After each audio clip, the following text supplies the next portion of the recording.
Welcome, Jason, to our Leaders Who Care series. Great to see you, man. Hey, Mark, good seeing you again. Thanks. I know you just came back from New York, so you're energetic as ever. So the best thing and best way to start is always, if you could briefly introduce yourself, not the business side, but just a little bit about where you're from originally, now, family, things like that. That'd be fantastic. Just came back from New York City yesterday, so celebrated my young daughter's birthday. She's turning 24. And she just moved to New York City last week, so you can still smell the fresh paint. They moved into a new apartment, and then my older daughter has been there for a couple of years already. So both my daughters are New Yorkers, both in tech, and it was fun. I was there for a conference, for an investor conference, and it's just a joy, man, just a joy. So um myself, I'm originally from Hong Kong, but I've been in the US for 50 years, even though my favorite bad joke is that I look like I just graduated high school, but my kids are Gen Z working adults, and been in the Bay Area for 50 years. um so since my Berkeley engineering degree, I've been in tech for a long time. I've been in comms and networking for decades. So kind of engineering to US sales and marketing to international sales and marketing, general management, and to entrepreneurship. Sat on both sides of the table, had my successes, had my lessons learned. The most important part is to really learn from lessons, right? Yep. From and all that. So I have And a then, question. I'm going to interrupt you. So, because we're going to get to that. So from uh, lessons learned, what were you like as a kid or a teenager before 16? And the reason I picked that age for a reason is, were you a reader? Were you an entrepreneur? Did you play video games, sports? What were you like? interesting. I immigrated to the US at age 11 from Hong Kong. I actually spent a bit more time in the South Pacific, back in a little island country called Nauru. 69, 68 used to be an Australian colony. My younger brother is actually born there with Australian citizenship. So ages 1 to 4, 6 to 9, I was in Nauru, and then filler time, 5 years I was in Hong Kong. I'm fluent in Cantonese. I think I grew up a bit of a loner. My dad, he retired. He passed at age 96 3 years ago as a blue collar worker, custodian, the janitor kind, not the financial kind. My mom retired as a seamstress. So my parents are kind of humble, retired blue collar workers. I love blue collar workers. I revere them, right? Give them extra tips. It's very important. By the way, guys, give them extra tips. Okay, they really appreciate you. Yeah. So my dad had no education. His parents died when he was real young.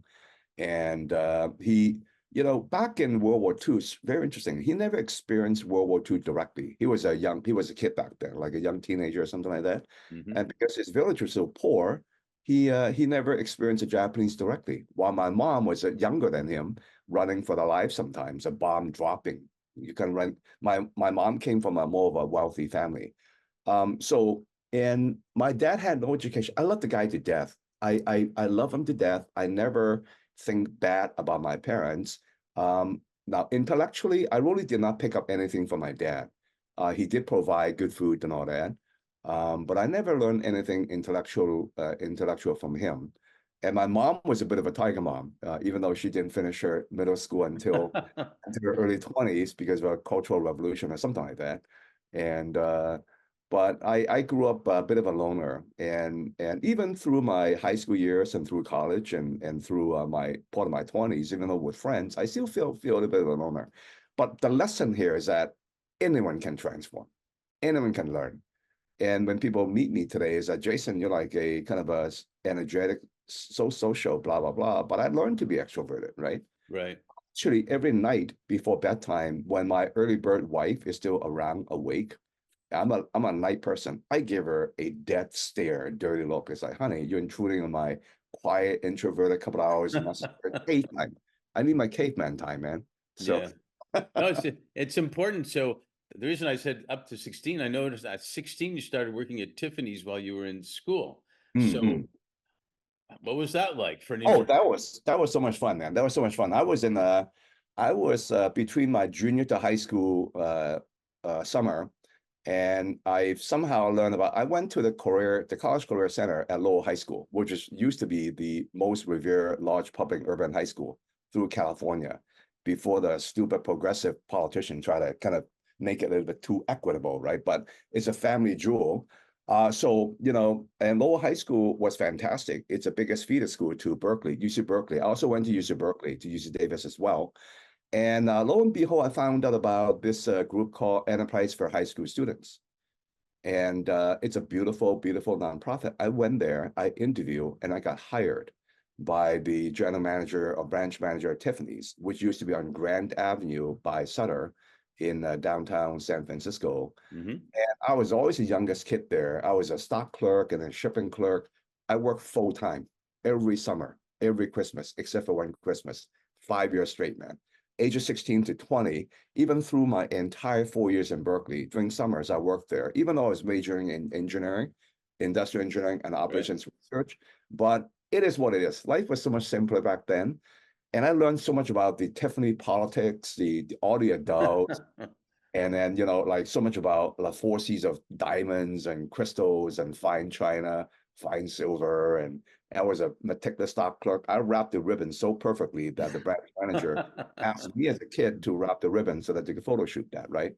And it was a blast. It was such a blast. I learned so much, and I was like innocent, and so much memory there, Yeah, and that's where you get, like you said, you learn your lessons from different places, and they ground you at the same time for the future. And even though introvert, you probably learned even there how to be more extrovert and get along, I would think. So Yeah. that's a great example.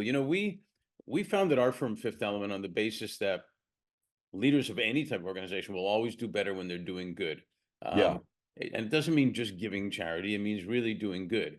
And you have an interesting journey in that regard. Can you describe, first of all, how did you develop your skills and experiences to not only secure, but achieve so well you had global management positions in the cellular communications sector, Right. and so on. How did you get to that point? I think for the first couple of decades, it was just a natural career progression. So I was in comms and networking, mobile cellular infrastructure, digital microwave systems, low density, cellular infrastructure and network systems, right? Like the base stations, the switches of the Mhm. network, and then the antennas and the network management systems. And then before that was like T1 networking, and then moved into global internet services. My last job working for corporations of that type was being managing director of Asia Pacific. So from engineering to North American to international, ended up doing a bunch of roles in different companies. We all went IPO, got acquired, or went all public already. All are leaders, right? If not the number one leader or a leader in those particular categories within comms and networking. And then I worked there. So for the the early phases in the first couple of years, I brought in the majority revenue for the company from Asia Pacific.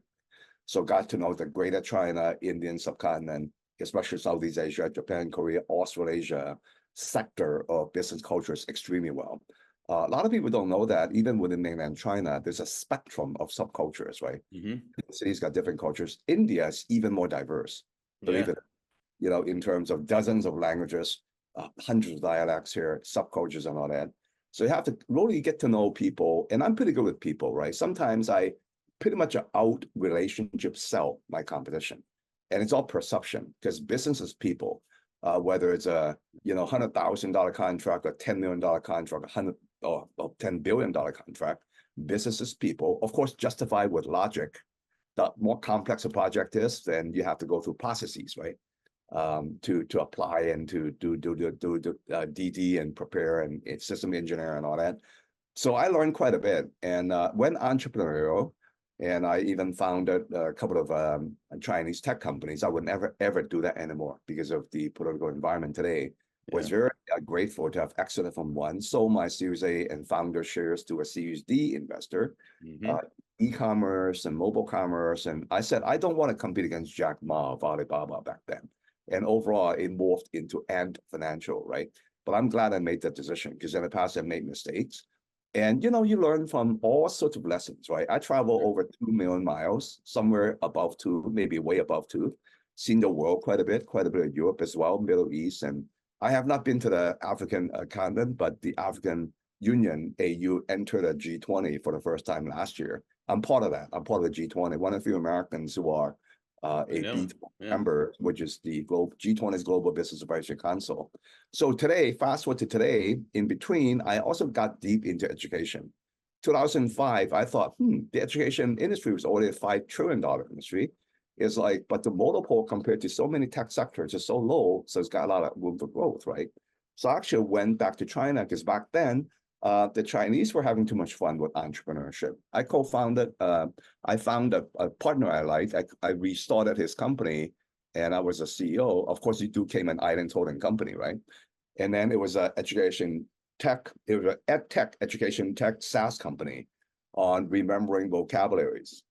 And we apply some Eastern European professors' concept, mapped it over to the software, kind of optimize the repetition, because repetition is the mother of learning, right? Yeah. That's great for especially where you have to rote memorize a whole bunch of vocab. Why don't we help you ethically cheat a bit your brain? Do you memorize, implant it in your brain sooner than just doing flashcards, right? That was great. And that emerged from US company, and that became the my previous company, education company. And I brought in a bunch of Stanford professors, a former Stanford provost, a UC Berkeley professor, even brought in Eric Yuan, who was the founder of Zoom. I saw that. So this, you're talking about Ivy Max, right? IVMX way back. I left them about 12 years ago, 13 years ago. I have no idea how they're doing. But back then, we used to like mentor and coach up close to over 1,000 families, mostly affluent families, right?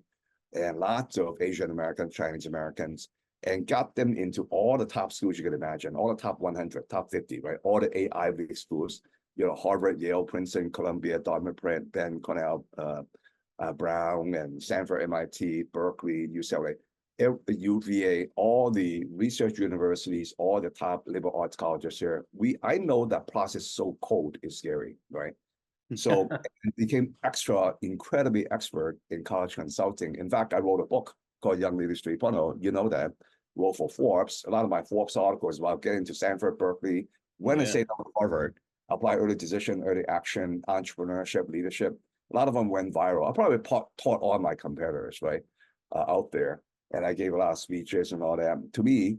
But today, just grooming the next generation, man, maybe that's a core reason we're talking, is very near and dear to me. I got 2 kids, and I have a small army of former students out there. And I believe that, and in fact, I'm going to give a talk this Wednesday at TIE, which is the largest entrepreneurship association in the world. They have a TIE youth department. They're going to hold their annual conference in Silicon Valley. And then they wanted me to give the parent workshop about preparing your kids for high school, college admissions or elite college admissions, university life, early career, personal success with well-being, which is a talk I gave to Harvard Business School Association, along with Harvard, Wharton, Stanford GSB, Berkeley Haas Alumni Associations. But I'm going to give an updated talk. So I'm going to mesmerize and enlighten and inspire the parents. Oh, I know you will for sure. So the thing I find fascinating about, as I've got to know you since we first met, you leaders who seriously care about others. Yeah. Usually, if you're interested in other people more than being about yourself, if you really care about others, whether it's employees, whether it's players on a sports team with you, whether it's medical professionals, whatever it is, and now that you're doing students, you're impacting beyond just those people. You're impacting their family. You're impacting maybe the company they're at. You're impacting everything, and they get the best financial and personal success and well-being, I find, most of the time, and I'm assuming you do too.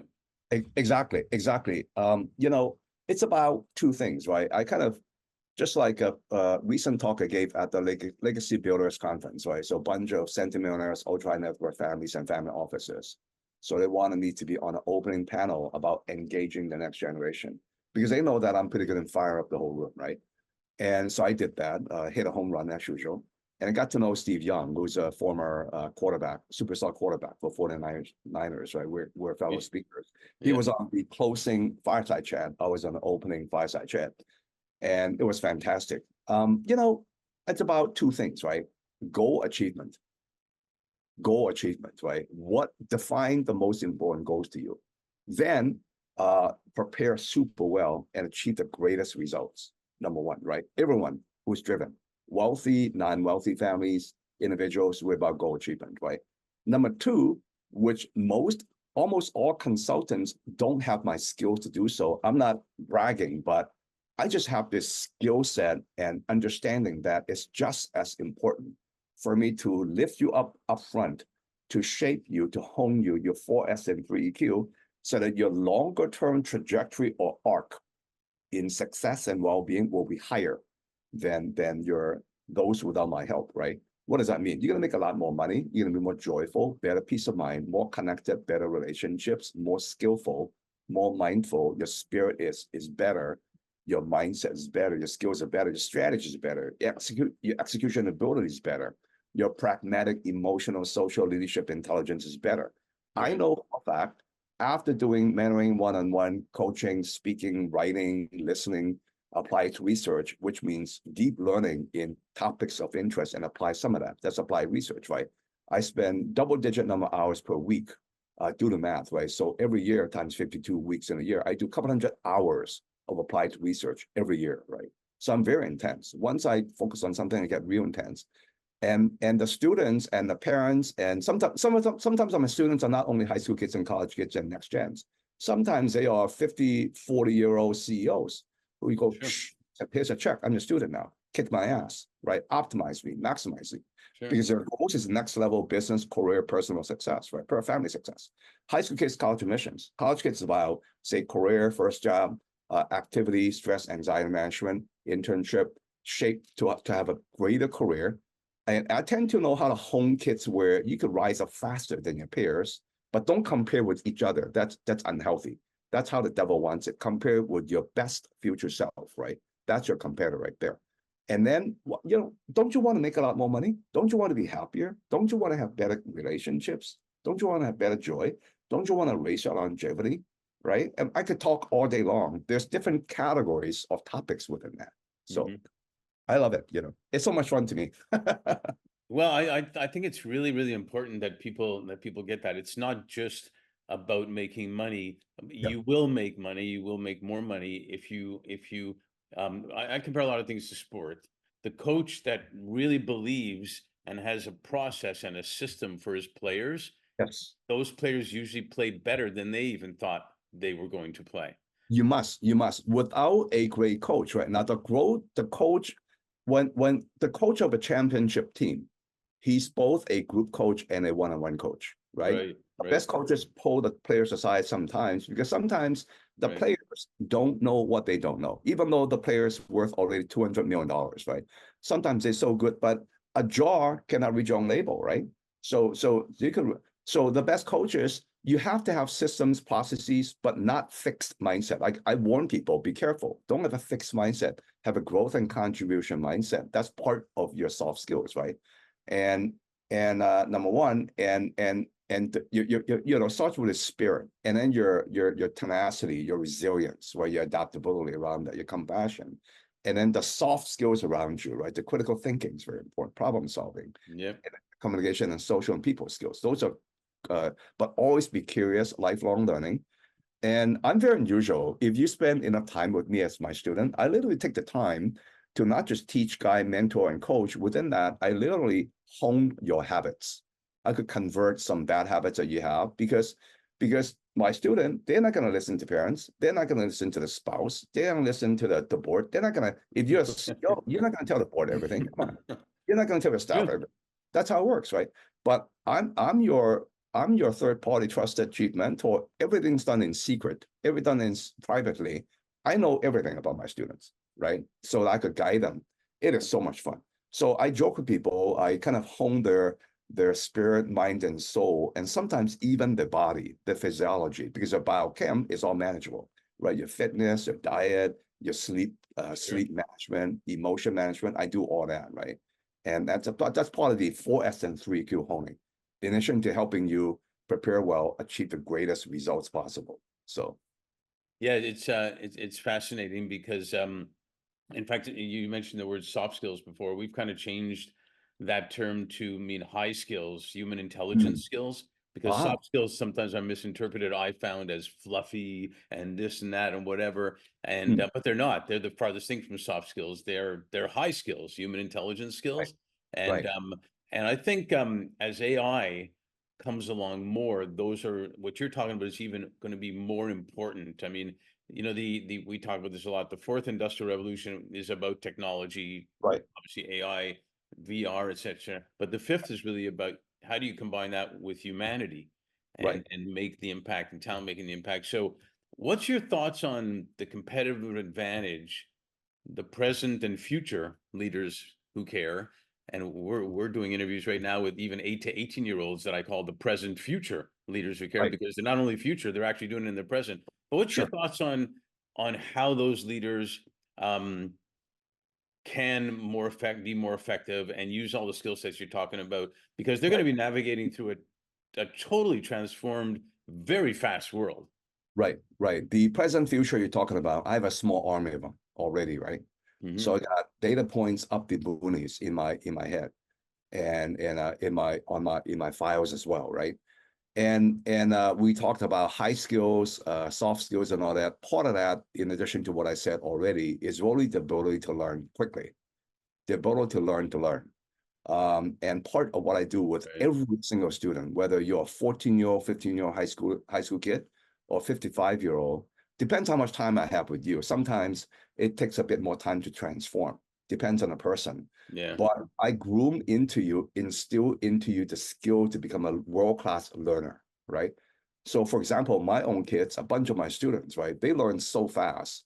Um, my Sabrina, as an example, okay, she's a senior software engineer at Google. You know how hard it is in Google? It's like 15 times, 10x, used to be 20 times harder to get into Google than to get into Harvard.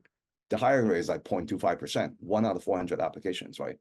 You know, so and then she went to a no-name school in college for CS. She hustled. She majored in a business, and then kind of she went to Georgetown, great school for business, great school for politics, right? And she said, "Oh, Dad, hey, there's an entrepreneurship program in the School of Foreign Service, which is pretty famous, right?" I said, Yeah. "Hey, that's cool." And then got bit by Silicon Valley, and then kind of pivoted. Hey, Dad, you know what? I think I'm very interested in programming. So she pivoted to CS. And Georgetown's got only 2 professors for CS, not 20, like a lot of schools, right? It's a tiny little program, no name. But you know what she did? She's so quick in learning. She hustled. She even beat out graduate student to get a paid internship. One thing led to another. Got lucky as well. Got into the BO program, got into the internship at Google, and got hired. One thing I've done, got promoted faster than most kids her age, and she's only 26, just turned 27. 6 year, her into 6 years in Google now, making big bucks, probably in the 0.1%, less than 0.1% at the top of our age bracket.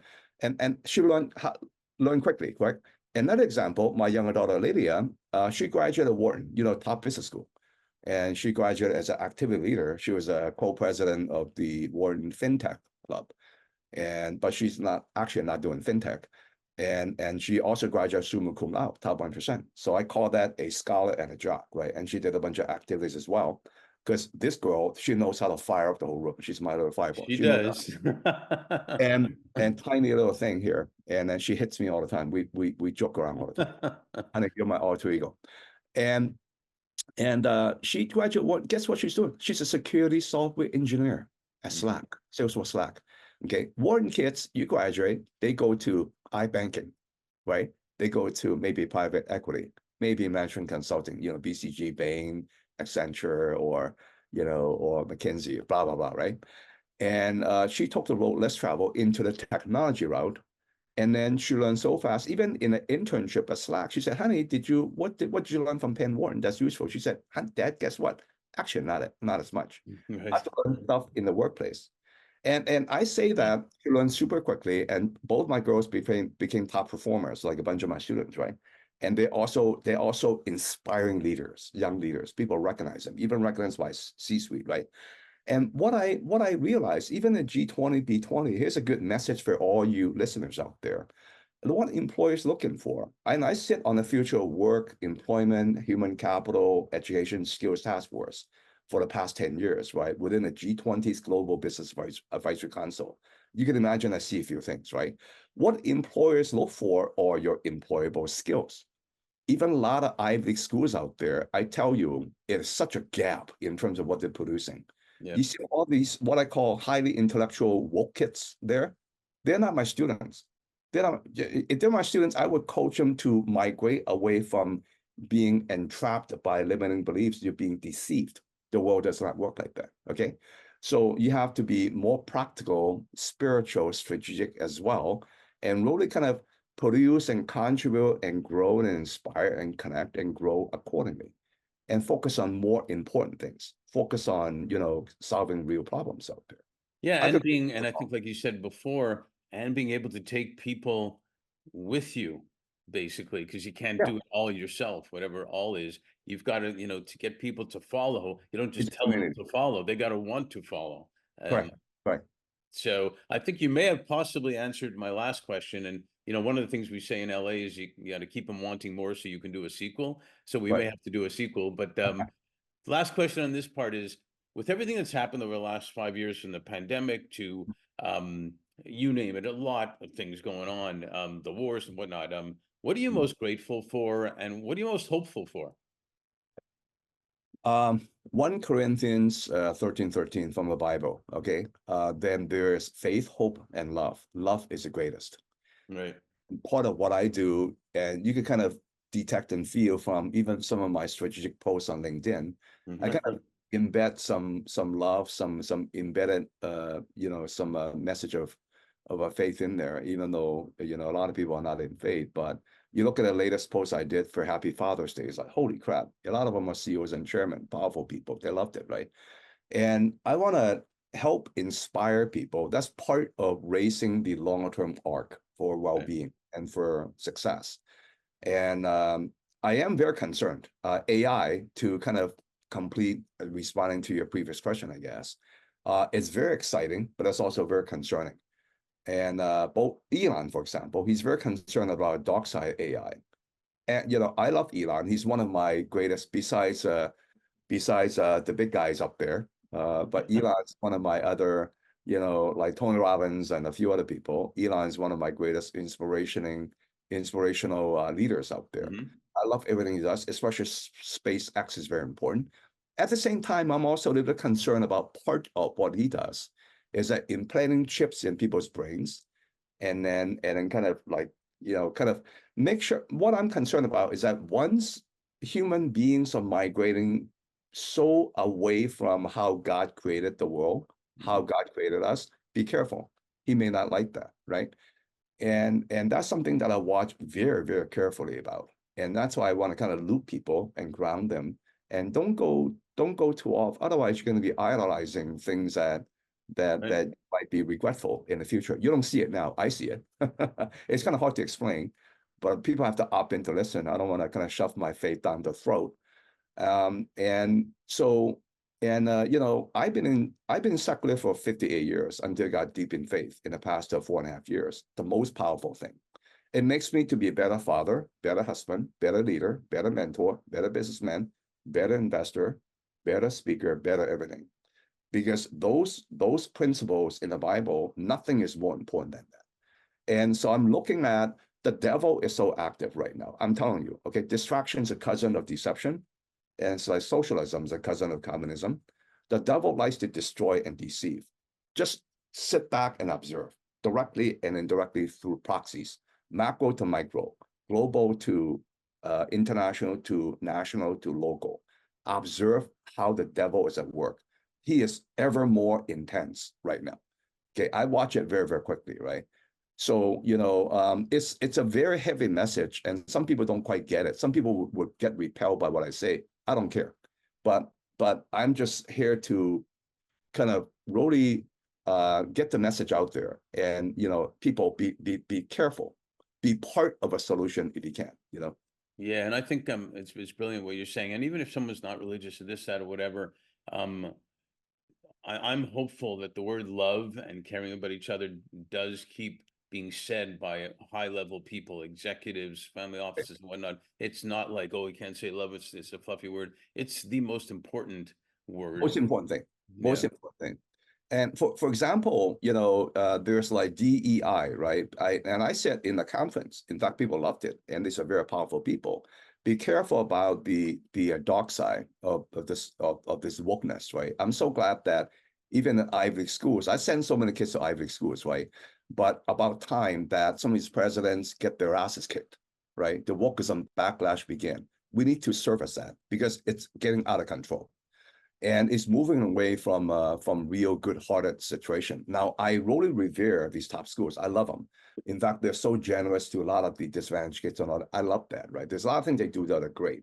But there are certain things that if it's getting too dark, too powerful, they have all the power. But right now, it's not like that anymore, which is good. Okay. So I think you know, just be loving, pragmatic, and really, as parents, really take care of your children. Right.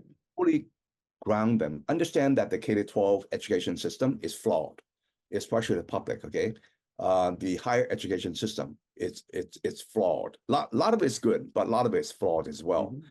And be careful about the echo chambers, and be careful about the dark side of social media, the algorithms and Well, the content, Surgeon General just put out, and then we'll have and to mass put in. media, right? Yeah, he Because just put out that he. these are inputs into your mindset, into your soul. So you have to understand, step back, and realize all the inputs that feel to you that kind of shaped your character. What can you do to improve your character? Some of our habits and choices, you see, but it's all doable. Yeah, So yeah. I'm very big on that. So Well, there's a reason we call this leaders who care. right, If you start with the premise of that you do care about other people, then yeah. that's the beginning. Hey, thanks for sharing all that. You bet. Thank you, Mark. Appreciate that.